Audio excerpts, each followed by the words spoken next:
Hello. Hi, Hi. Alexandra Moga. Hi, Stella Metzna. Welcome to Light Stories, which is a podcast I'm just starting today with you, my very first person.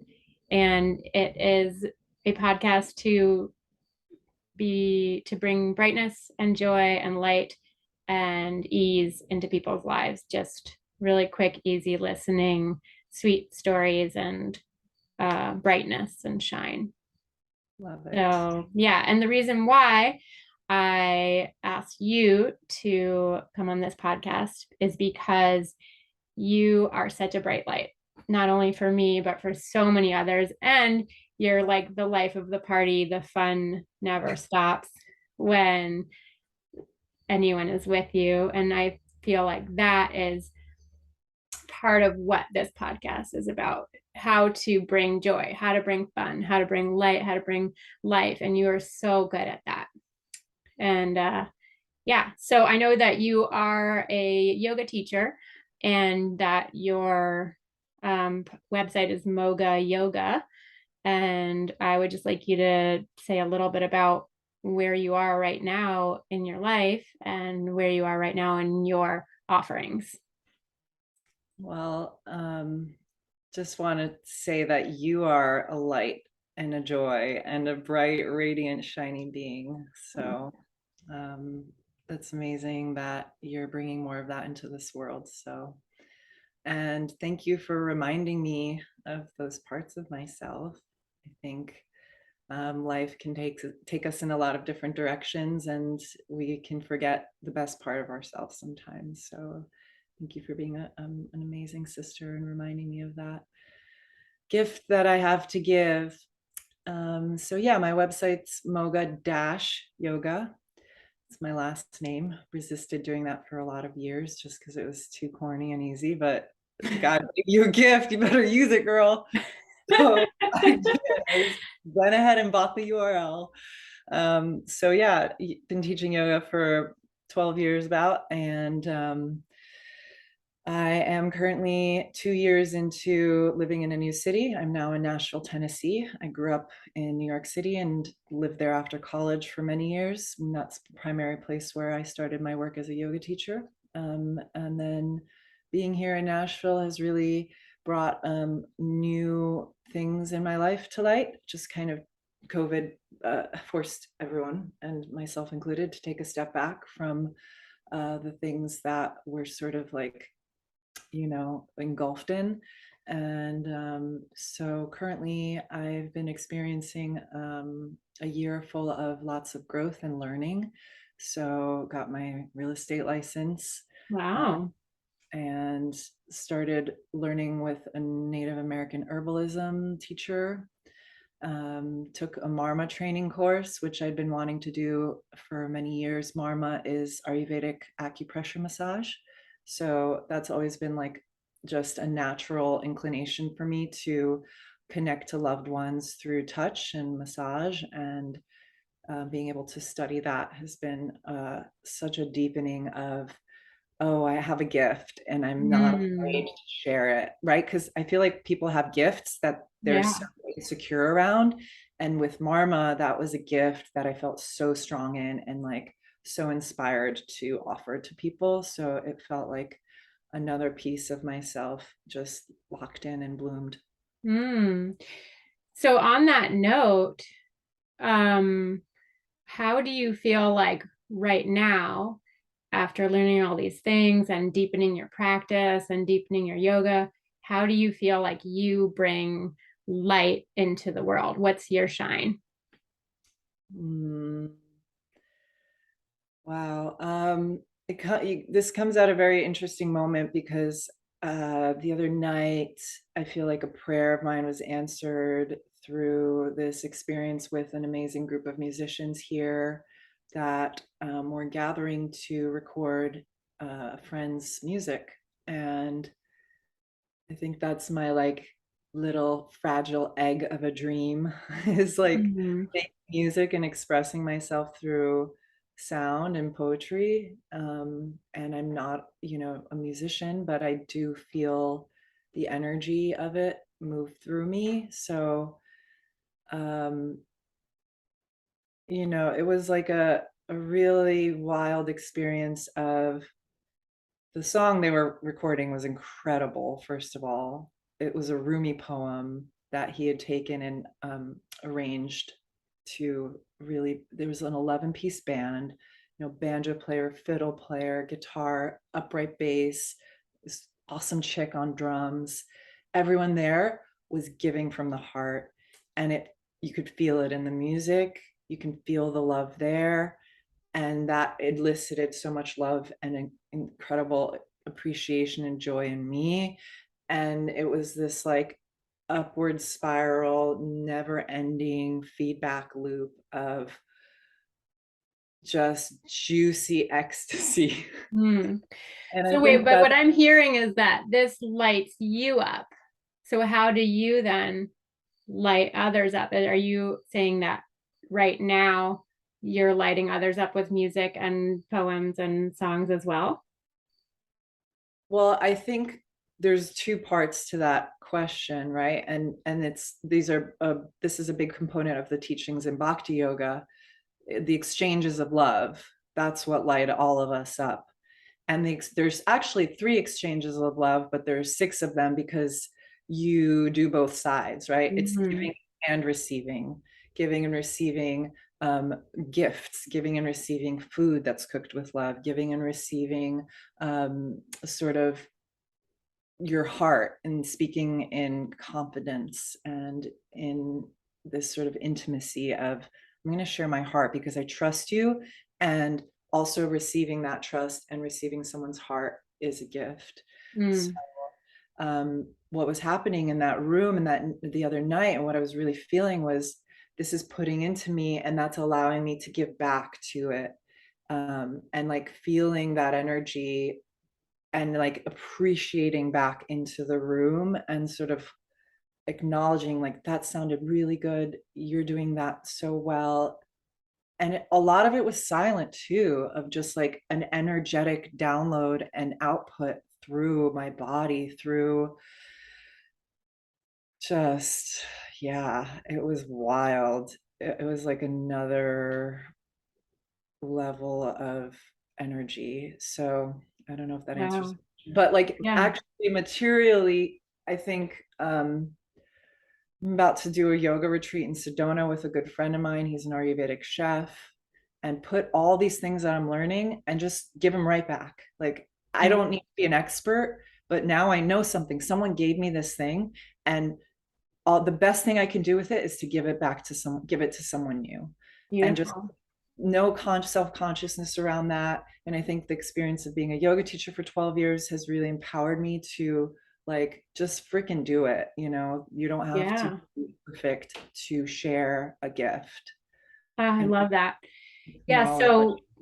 So I love what you're talking about with giving and receiving. And that's part of what I want to bring that up again later. So let's put a pin in that. But this podcast is also really about relationships and the synchronicity of meeting and the synchronicity of like how you're saying, like the gift and the giver, right? The two lights like finding each other.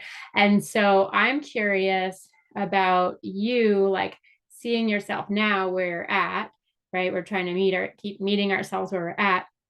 When do you first remember meeting yourself and like falling in love with yourself? Oh, that's a tender question. Do you Oh, remember? wow. I mean, There may oh have been several times. my It may God. not be Oh, one time. yeah. Oh, But a can lot. you tell us a little story about one time that you do remember? Um, wow. Meeting yourself and falling in love with yourself. Mm-hmm. I think probably in sometime in high school, when I was just like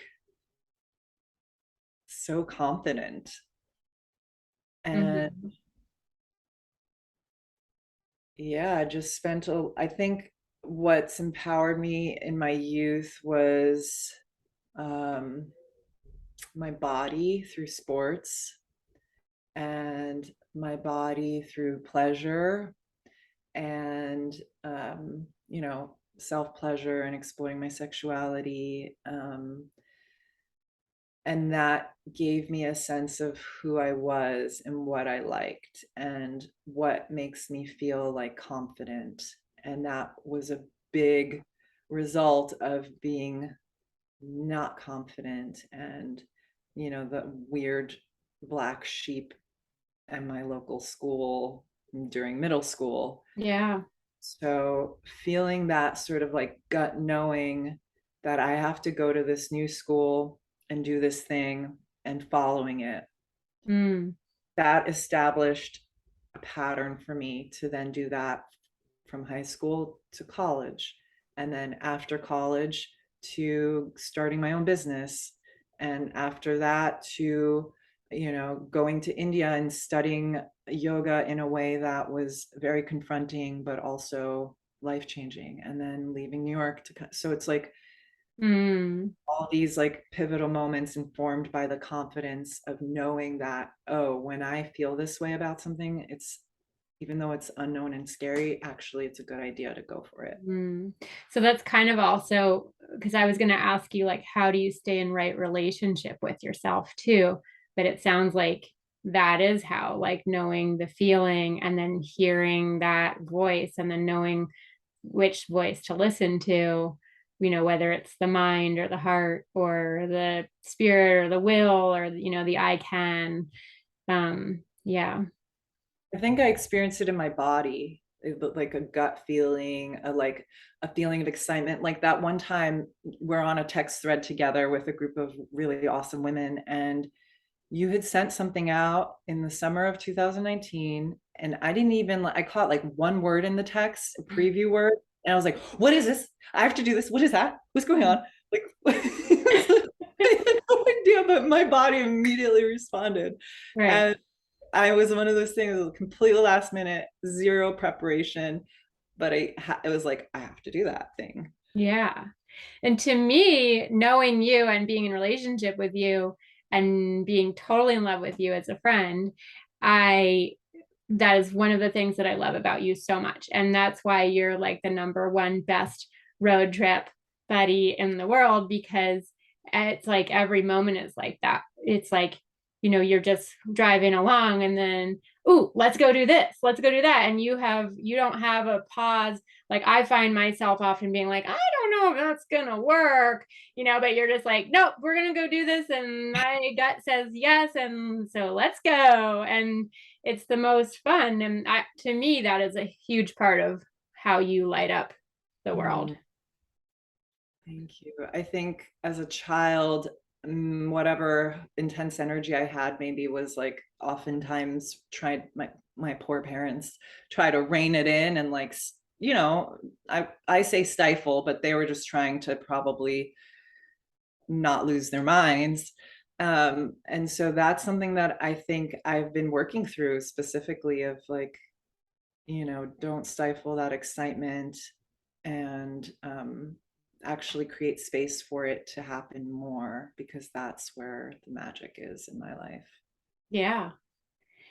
So one thing that I like, thank you for sharing that too. And one thing that I feel like is really cool, something that I've just been really thinking about recently, is like how we have these ideas or we are some people believe we're all one spirit out there, and then we come to this planet just to to matter. We matter here and we become matter so that we can matter to each other and matter in ways like that. So I'm just curious, like how you, well, a couple things. One, like what matters to you, and also how do you bring those ideas and that brightness and that shine like into actual matter. Mm. Like maybe you could share something with us, one of your poems or writings or some way that you bring things into matter. That's an awesome way of phrasing it. I love that perspective. First of all, I love double entendres as something of a writer myself. So, yeah, that's magical. I love that. Wow. Care is at the heart of everything, I think. I'm like realizing just wanting people to feel care and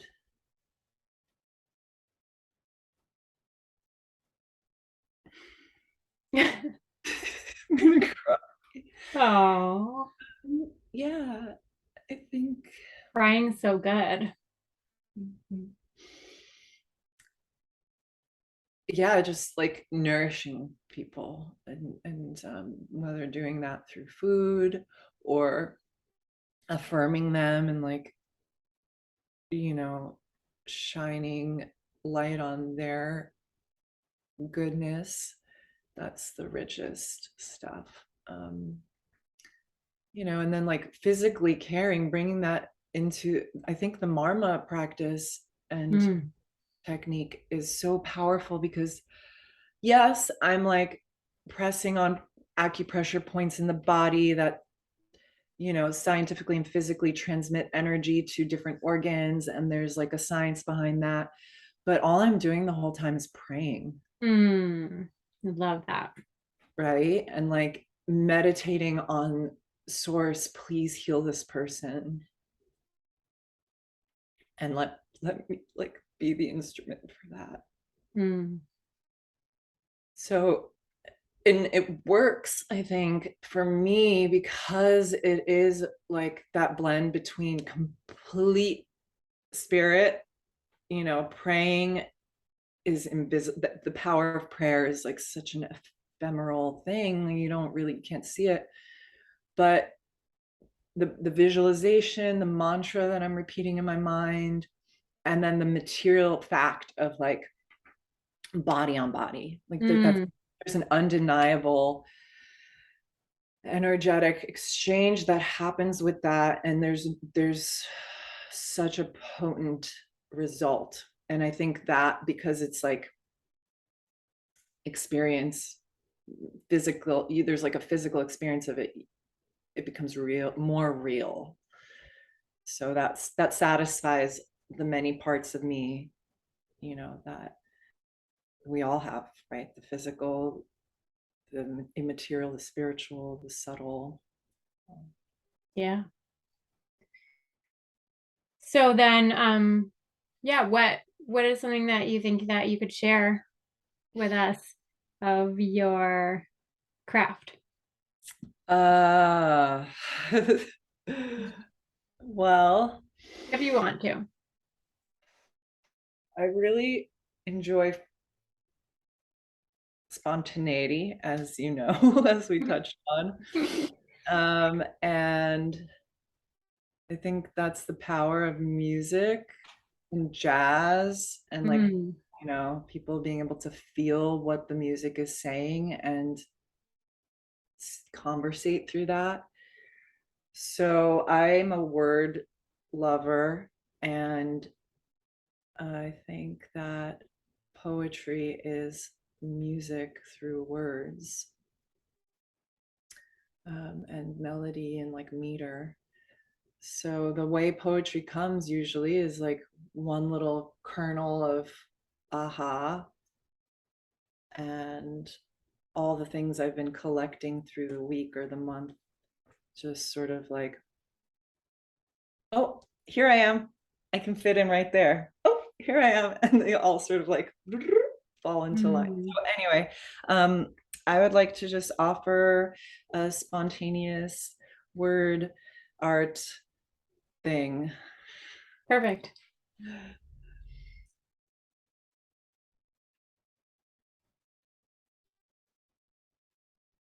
Feeling into the moment, the gift of eternal significance.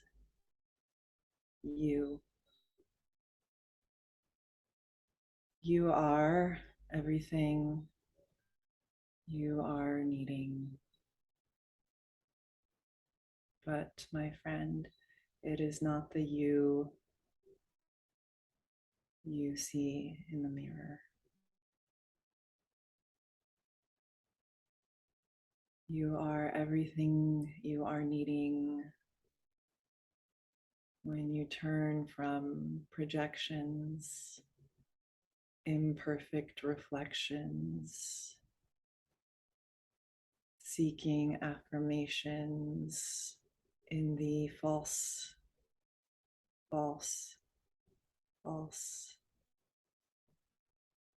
understanding that you are incomplete, because, my dear sweet, the perfect, complete whole lives within you.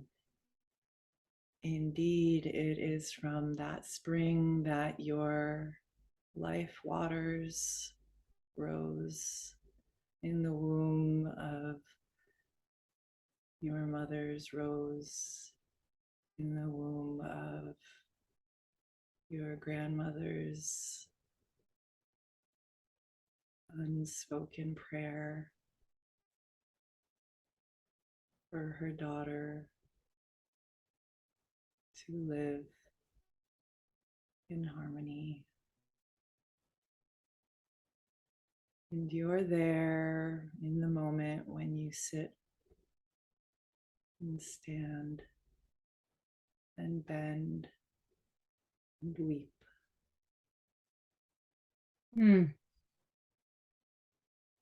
Like channeling. It's beautiful. It feels like you're bringing magic into matter when I hear that. It definitely feels like that. So beautiful. So my last question for you goes back to what you were saying about giving and receiving and the relationship of that gift, and what the relationship of relationship.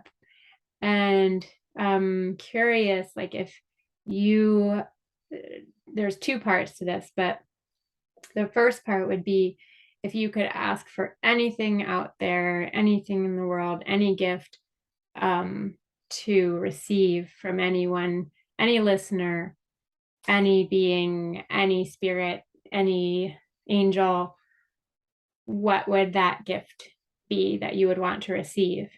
And then the second part is, if you have something, anything that's mental, physical, emotional, maybe it's a drawing, maybe it's an earring, maybe it's a blessing, maybe it's a song, what is a gift that you would want to give to anybody who's listening? Because I will connect you to that person. Wow, that's amazing. Magical pen pals. Oh God. Oh no. I honestly feel like I have everything I need, which is scary. Like, because for maybe for others, or for like that part of me that maybe does need something, it's like, no, bitch, I need something. Please don't forget about me. Right. I guess just like partnership is the one thing that's still unresolved in my life. Romantic partnership. Mm-hmm. And that's also a thing that exists a lot of times in the ethereal and ephemeral, and why I'm attracted to musicians and these sort of like elusive artistic types. So yeah, I like that. So okay, romantic partnership. And then what is a gift that you would be giving to anybody out here that's listening? A Marma session. Woo! But you That have to has come to to be Nashville. what? They But have you to have come to to come to Nashville. Nashville. You can't do that. Or pay for my flight. Yes. Okay. Maybe it's all three I'll together. do a weekend retreat for you, private retreat. I mean, yeah, we'll talk. We've got So that's so those are the needs and wants. Okay, so then just as a last part, you know, I guess yeah, just let us know about where we can find you and like what your Instagram is and what your Facebook and all those different ways that people can look for Alexandra Moga and find her. yeah, everything's on my website, Moga, MOGA dash yoga.com. And my Instagram's there. I have a few Instagrams, so whichever one you want to follow, all of them. Okay. Yeah. Well, thank you so much for telling your beautiful story and sharing your matter.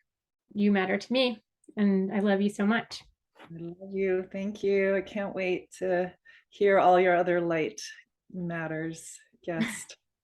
Okay, I'm going to end the call. Oh, wait. Hold on.